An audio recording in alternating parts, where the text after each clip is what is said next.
Now the veins of the upper limb. Here is the dorsal aspect of the hand, and here we see there is a finger. The side of the finger there are two veins. These veins is known as the dorsal digital veins. These veins unite to form these veins, the dorsal digital veins unite to form these veins over the metacarpal bone. So these are known as the dorsal metacarpal veins. There are three numbered. These three dorsal metacarpal veins, along with this digital vein, and there is another digital vein in this side, they form a arch. This arch is known as the dorsal venous arch. This dorsal venous arch has two ends. One is this radial side of the hand, another is the ulnar side of the hand.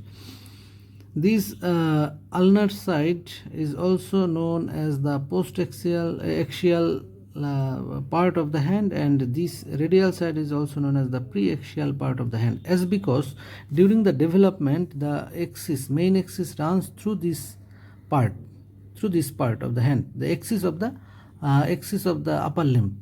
So if we has a hand in anatomical position like this, and this part of this hand is above and this part of this below. So this above part is known as the preaxial. This is the axial and this is the postaxial. So this part of the hand is known as the lateral side, radial side, or preaxial side of the hand. This is the ulnar side, medial side, or the postaxial part of the hand.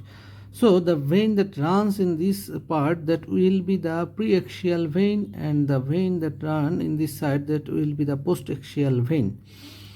The preaxial vein remains in the cephalic part of the body. This is our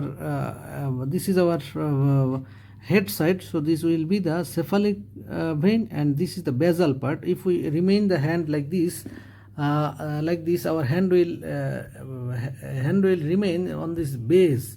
So this is the basal, and this is the cranial or the cephalic. So naming of this part is the basilic vein. Basal, from the basal, this comes from the basilic vein, and this is the cephalic vein. So formation of these two veins from the dorsal venous arch. The lateral side of the hand, it is the cephalic vein, and in the medial side it is the basilic vein. It runs upward. This is the dorsal aspect of the hand. In this middle part of this forearm, these veins went anteriorly. This is the dorsal side, this is the ventral side. So this passes in the ventral part as the basilic and the cephalic vein, and they passes upward. In this simple diagram, we can see this is the lateral side of the hand, so this is the cephalic vein, and this is the medial side of the hand, so it is the basilic vein. This vein passes upward.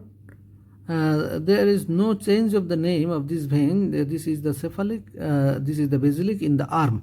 But in here we can see these two veins are communicated with a median vein. This is the cubital fossa, and this vein remains in the median part, so this is known as the median cubital vein. Sometimes it is asked that from where it starts and from where it ends. It starts in this cephalic vein 2.5 centimeter below the elbow joint, and it ends in the basilic vein 2.5 centimeter above the elbow joint, and it is separated by, this is the bicipital aponeurosis. It is separated by the bicipital aponeurosis from the artery, is the brachial artery, from the brachial artery. And finally these veins runs along with this medial side, and it is the lateral side.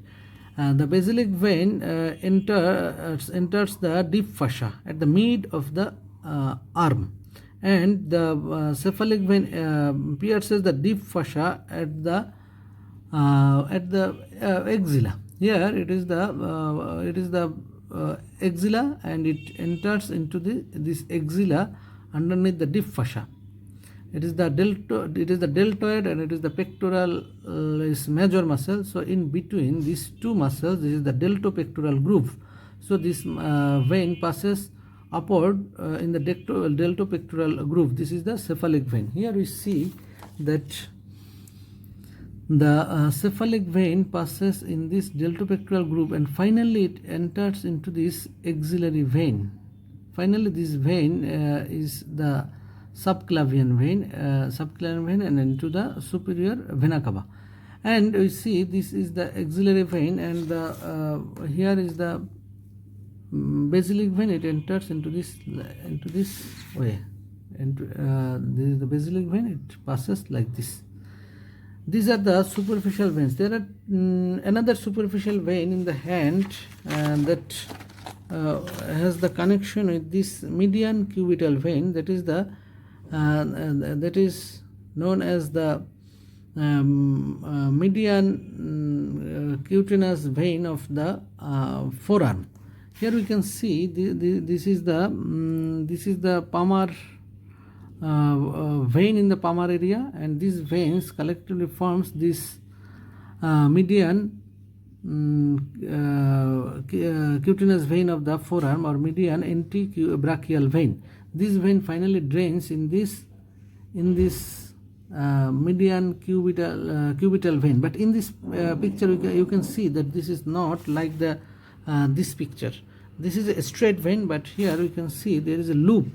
This loop comes from the basilic vein and also from the cephalic vein. Sometimes this median cubital vein may have such type of aberrations in this median cubital vein. Median cubital vein is very important for the collection of blood. You can see here that blood is drawn from this median cubital vein, and there is a clinical importance in this. This is the cephalic vein, and the cephalic vein has a small communicating branch with the external jugular vein.